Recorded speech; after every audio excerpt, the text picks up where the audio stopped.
हीच आमच्या मोहम्मद पैगंबरांची शिकवण। या वाक्याचा अर्थ असा आहे की पैगंबर मोहम्मद यांच्या शिकवणीनुसार साहिल रामपुरे जनसेवक अशा लोकांना मदत केली आहे जे काही विशिष्ट पूर्वग्रह बाळगतात। थोडक्यात कोणत्याही प्रकारचा भेदभाव न करता किंवा कोणाचीही विचारात न घेता मदत करण्याचा हा संदेश आहे। साहिल रामपुरे यांनी मदत केलेल्या ठिकाणांची नावे आहेत। ही सर्व गावे सोलापूर जिल्ह्यामध्ये येतात। तिरेगाव जिल्हा उत्तर सोलापूर, तरट तालुका मोहोळ जिल्हा सोलापूर, शिवणी उत्तर सोलापूर, पीरटाकळी तालुका मोहोळ जिल्हा सोलापूर। एकंदरीत हा संदेश धर्मनिरपेक्षता आहे आणि सलोख्याचा आहे। यामध्ये एका व्यक्तीने धार्मिक शिकवणीनुसार कोणताही भेदभाव न करता गरजूंना मदत केली आहे। विशेषतः आमच्या माता भगिनींच्या माय माऊलींच्या नवरात्रीचा उपवासासाठी खास साबुदाणा खिचडी तयार करण्यात आली आहे आणि त्यासोबत केळीही उपवासासाठी देण्यात आली आहे। हीच आमच्या प्रेक्षित मोहम्मद पैगंबरांची शिकवण। पूरग्रस्तांना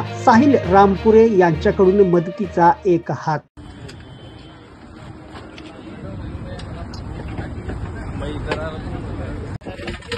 चलो चट्टी से उठो लोगों ऊपर ताकि पीछे से हाथ मार चलो इधर चंदा सर एक मिनट हां मंदी तिथे बघा जवार मानती बाबा पुण्य वाटून घेऊ दे लोकांची आत्मा खाल्लेली वाटून घेऊ दे पुण्यच गोष्ट आहे।